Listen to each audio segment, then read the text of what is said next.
हम 78वां स्वतंत्रता दिवस मना रहे हैं, लेकिन पता नहीं अभी भी भारत की करोड़ों महिलाओं को अपराध और अपराधियों से आजाद होने में कितने वर्ष और लगेंगे। कोलकाता में जिस निर्ममता से एक महिला डॉक्टर की बलात्कार के बाद हत्या कर दी गई, उस घटना ने पूरे देश को हैरान कर दिया है। कुछ दिन बाद हम रक्षाबंधन मनाने जा रहे हैं, यानी रक्षा का त्योहार, पर क्या देश की महिलाओं की रक्षा हो रही है?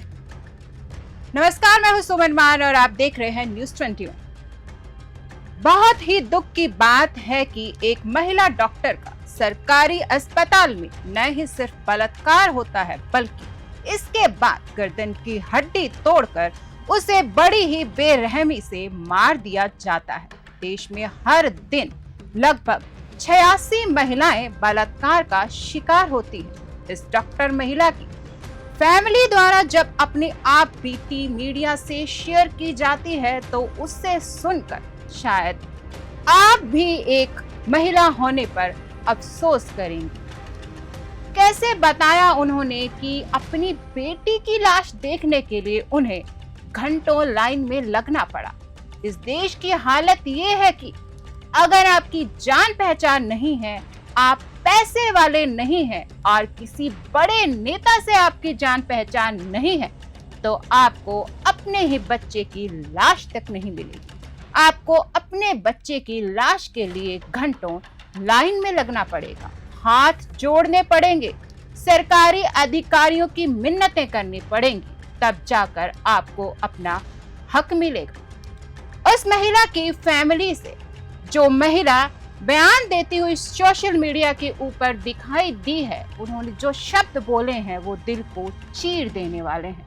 उन्होंने बताया कि कैसे उनकी लड़की जो चश्मा पहनती थी, बलात्कार के टाइम पर चश्मे को कूट कर तोड़ा गया, जिससे बच्ची की आंखों के अंदर चश्मे का जो शीशा है वो घुस गया और आंखों से खून रिस रहा था।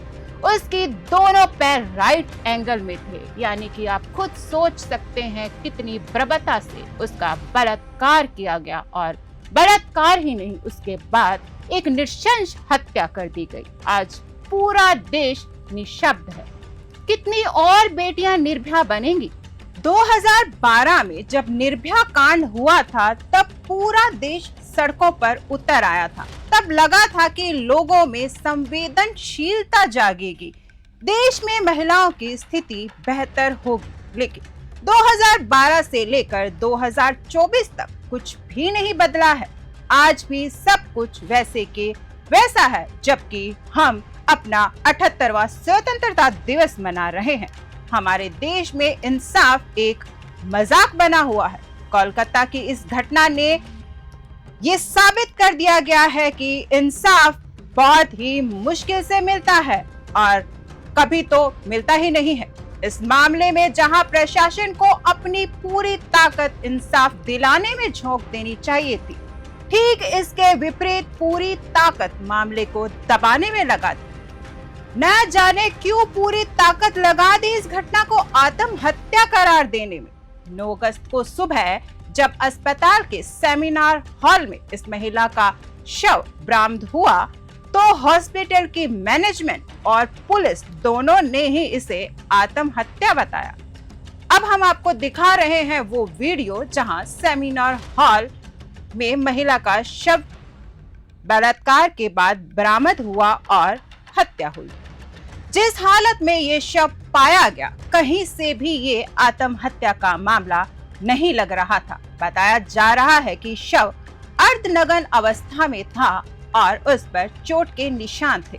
महिला का पूरा परिवार और सभी डॉक्टर लगातार यही कह रहे थे कि ये हत्या के बाद रेप का मामला है। पुलिस ने इसे हत्या मामला ही बताया, रेप होने से मना किया। आखिर पुलिस क्यों छुपा रही थी ये सब कुछ?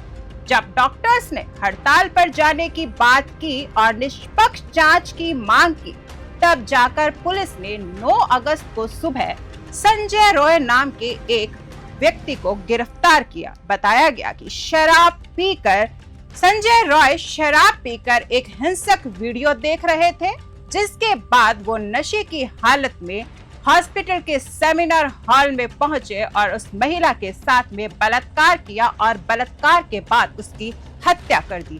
कितने ही शर्म की बात है, आखिर एक सरकारी हॉस्पिटल में एक व्यक्ति जो कि प्रिंसिपल बताया जा रहा है उस हॉस्पिटल के अंदर, वो शराब कैसे पी सकता है। देश की महिलाएं कहीं भी सुरक्षित नहीं हैं, चाहे वो डॉक्टर ही क्यों ना बन जाए।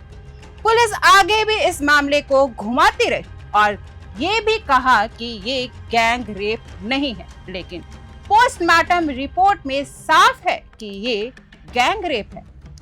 ऐसा लग रहा है कि पुलिस और प्रशासन दोनों ही आरोपी को बचाने की कोशिश कर रहे हैं।